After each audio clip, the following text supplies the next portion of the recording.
अयोध्या में लोगों के इमोशंस के साथ ऑपोजिशन ने खेला है और उनको माइंड को डाइवर्ट किया है। जो इकोनॉमिक इंडेक्स है पूरी अयोध्या का बढ़ गया, लोगों को एम्प्लॉयमेंट मिली है। जो रोड मैप में जिनके घर आए थे उनके घर टूटे हैं उनको, लेकिन मुआवजा भी मिला है। जिस प्रकार से योगी ने economic status, happiness index Ayodhya का बढ़ाया, आज तक हमें नहीं पता था कि अयोध्या में कोई भी यंग स्टूडेंट्स नहीं जाते थे। आज पूरी यूथ को उन्होंने सनातन धर्म से जोड़ा है। आज जो ग्लोबल रिप्रेजेंटेशन हुआ है वो सिर्फ और सिर्फ मोदी जी के कारण हुआ है। मोदी जी ने सिर्फ बोला नहीं है, करके दिखाया है। अगर राम जी ने तमाचा मारना होता तो फिर उनका तमाचा तो इतना करारा होता कि वो आज प्रधानमंत्री की शपथ ना ले रहे होते। ठीक है, अगर वो आज प्रधानमंत्री की शपथ ले रहे हैं मतलब राम जी का आशीर्वाद उनके साथ था। अच्छा उपाध्याय जी, कुछ लोग कह रहे हैं कि मोदी एक दुनिया का ऐसा सबसे बेकार नेता रहा जो अपनी मेजोरिटी तक देश में नहीं ला पाया, वो क्या देश को चलाएगा? देखिए, मेजॉरिटी क्यों डाइवर्ट हुई है? लालच के कारण डाइवर्ट हुई है। जो लोग सोशल स्टिग्मा में थे उनको थोड़ा सा लालच देकर कि फॉर्म भरो 1 लाख रुपए मिलेगा, इस प्रकार से हमारी मेजॉरिटी को भ्रमित किया गया है। पर अंदर खाने से सब जानते हैं कि जो पंजा है उसने सबका गला दबाया है, पंजे से गला दबाया। और फूल जो है हमेशा दलदल में भी खिल के दिखाता है। जैसे कांग्रेस के नेता है, बड़े बड़े नेता है, कह रहे कि मोदी जी जब 400 पार और पीओके लेने की हवा बना रहे थे, वो हवा जनता ने साफ कर दी। इस बार मोदी जी का सुपड़ा साफ हो गया। देखो, मैं तो कहता हूँ जो लोग ये बोले ना मोदी जी का सुपड़ा साफ हो गया कि पीओके की जो हवा थी ना वो भी चली गई। पीओके की हवा कहाँ चली गई सर? आपको पता है आज मोदी जी ने बैठक करी है अपने ऑफिस में, अपने रेजिडेंस में, और उन्होंने 100 दिन का मेमोरेंडम क्रिएट करा है, एजेंडा क्रिएट करा है कि हम 100 दिन में क्या काम करने वाले हैं। तो कहाँ से पीओके की वो खराब हो गई? और रही बात देश की जनता की, देखिए कॉन्स्टिट्यूशन सबके लिए इक्वल है। आपका वोटिंग राइट आपके पास है, आप जिसको इलेक्ट करना चाहते हो वो आपका संवैधानिक हक है, उसमें आपको कोई मना नहीं कर रहा। जो लोग पहले रोते थे कि ईवीएम खराब है, ईवीएम में घोटाला है, मैं तो कह रहा हूँ 5 साल बाद आपको ये रोना मिलेगा नहीं अब देश में। नहीं मिलेगा। और दूसरी बात ये, देश की जनता ने ही मोदी जी को दोबारा चुना है, तीसरी बार भी मोदी जी को देश की जनता लेकर आई है, एनडीए को दोबारा जनता लेकर आई है। तो मेरे को तो लगता है इसमें कुछ। मुझे ये बताइए, बीजेपी अयोध्या क्यों हार गई? जिस शहर के लिए बीजेपी ने अपनी जड़ से लेके फूंक तक की सारी ताकत लगा दी, फिर भी अयोध्या हार क्यों गई? अभी मेरी बहन ने बताया तो है, बिल्कुल स्पष्ट रूप से आपको बताया है कि लोगों के इमोशन के साथ खेला गया है। वो जो एक गारंटी कार्ड लेके लोग घूम रहे थे, उस गारंटी कार्ड में लोग इतने इमोशनली कनेक्ट हो गए, लोगों को लगा कि चलो कोई नहीं, कोई तो सरकार ऐसी आ रही है जो हमें महीने का 8,000 रुपए दे रही है। आप बताइए, जो ग्रोथ उन्हें मिली है वो आज तक नहीं मिली थी, इसी अयोध्यावासियों वो उन्हें एक्सेप्ट नहीं हो पाई।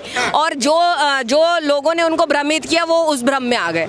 ये बात वो भी रियलाइज कर रहे हैं, लेकिन जो कहते हैं ना, जहाँ तेल देखो तेल की धार देखो, तो उस हिसाब से वहाँ के लोगों को मिसगाइड कर दिया गया है। मिसगाइड करा है क्योंकि वो ये रियलाइज कर रहे हैं कि जो योगी जी ने किया वो कोई नहीं कर सकता। लेकिन उपाध्याय जी, कुछ लोग ये भी कह रहे हैं कि भाई मंदिर का निर्माण जो अधबीच में कर दिया, मंदिर पूरा भी नहीं हुआ, प्राण प्रतिष्ठा कर दी, उसके बाद में शंकराचार्य नहीं गए, तो इस वजह से बीजेपी को जो है वहाँ नुकसान हुआ है। देखिए, हमारे इंडिया में सबसे बड़ी बात है जो साइंटिफिक वे में लॉजिकली चलता है उसे जो हायर अथॉरिटी है वो उसे डिग्रेड करती है। शंकराचार्य जी नहीं गए क्योंकि उनको इंपॉर्टेंस चाहिए था, पर मोदी जी ने हर काम नक्षत्र के हिसाब से किया है। जो स्कल्पचर बनाई गई, वो जो स्कल्पचर जिसने बनाई है वो उसमें माहिर है। हर काम उन्होंने सोच समझ के और जिसको कहते हैं ना तिथि के हिसाब से किया है, और पूरा देश उसके वाइब्रेशंस को महसूस कर सका। हर हिंदुस्तानी को, हर भारतीय को इस बात का गर्व है कि राम मंदिर बना है। लेकिन विपक्ष के लोग तो कह रहे हैं कि राम जी ने खुद बीजेपी को सजा दिया, अयोध्या हरा के, ये उनके मुंह पे तमाचा मारा है श्री राम ने। देखिए, सुनिए, उनके पास और कुछ नहीं है कहने के लिए, ये बात आप समझ सकिए। अगर उनके पास कोई मुद्दा होता तो वो उसको प्रूव करके बताते, है ना। If you kill my cat I will kill your dog, ये वाली बात है उनकी। और वो ये जो बात है कि अयोध्या में मंदिर बनने के कारण बीजेपी हार गई, ये इस चीज का उससे कोई लेना देना नहीं है। सर, जो आपको क्या लगता है, जैसे व्यक्ति ये कहता है ना कि राम जी ने तमाचा मार दिया अयोध्या के अंदर, उससे ज्यादा मतलब कि तुच्छ मानसिकता व्यक्ति कोई और हो नहीं सकता। कि मेरे को आप बताइए, क्या राम जी का बस केवल अयोध्या में चल रहा था या पूरे भारत में चल रहा था? नहीं, राम जी तो कण कण में है। कण कण में है ना। फिर राम जी ने बाकी के भारत में उनको जिता करके आज प्रधानमंत्री की शपथ लेने लायक कैसे बना दिया? अगर राम जी ने तमाचा मारना होता तो फिर उनका तमाचा तो इतना करारा होता कि वो आज प्रधानमंत्री की शपथ ना ले रहे होते। ठीक है, अगर वो आज प्रधानमंत्री की शपथ ले रहे हैं मतलब राम जी का आशीर्वाद उनके साथ था। ठीक है, तो ये भ्रामक प्रचार करने की जो विपक्ष की आदत है ना, इसको इनको बदलना चाहिए। भ्रामक प्रचार किस लेवल पर नहीं किया इन लोगों ने। इन्होंने लाख रुपया सालाना देने की बात की, भ्रामकता फैलाई। ठीक है, इन्होंने तानाशाही की बात करी, भ्रामकता फैलाई। इन्होंने संविधान पलटने की बात करी, भ्रामकता फैलाई। इन्होंने राम जी की बात करी, भ्रामकता फैलाई। कहाँ भ्रामकता नहीं फैलाई ये बताओ।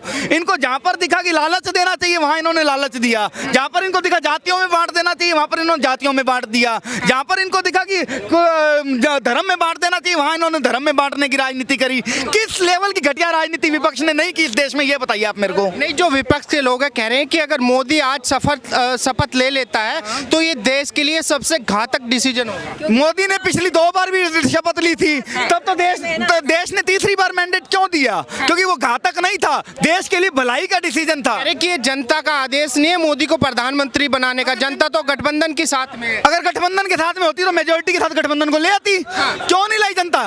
आपको आपकी औकात क्यों दिखाई? आप पिछले 3 चुनावों के अंदर मोदी की एक पार्टी के बराबर चुनाव सीटें नहीं जीत सके, जितनी उनकी उन्होंने इस एक चुनाव में सीटें जीती है ना, जो कि हमारी मिनिमम है, वो आपकी 3 चुनाव की मिला करके मैक्सिमम नहीं हो पाई, और आप हमें ज्ञान देने आ रहे हो। मेरे को तो 2014 के बाद देश के सारे डेवलपमेंट दिखे हैं।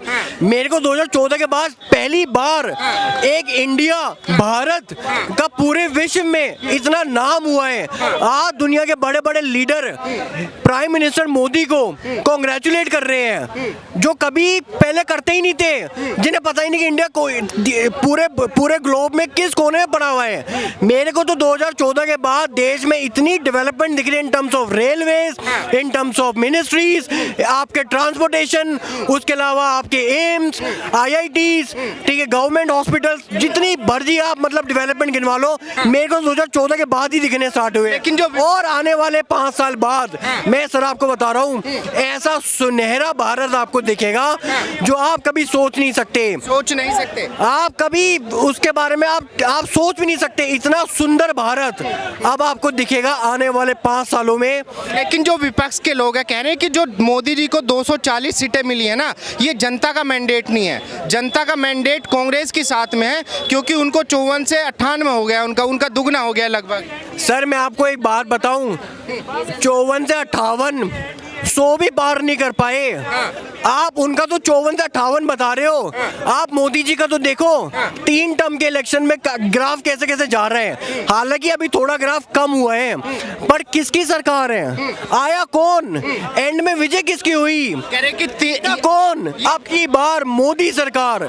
आप इसको चीज को सुन लो सर, देश में ना इतना भ्रम फैलाया गया था, गारंटी कार्ड ले लेके लोगों को भ्रम फैलाया गया था कि हम आपको 8,500 रुपए देंगे, 8,000 रुपए देंगे, हम आपको सरकारी नौकरी देंगे। क्या हुआ उन महिलाओं का? परेशान हो रहे देश की जनता।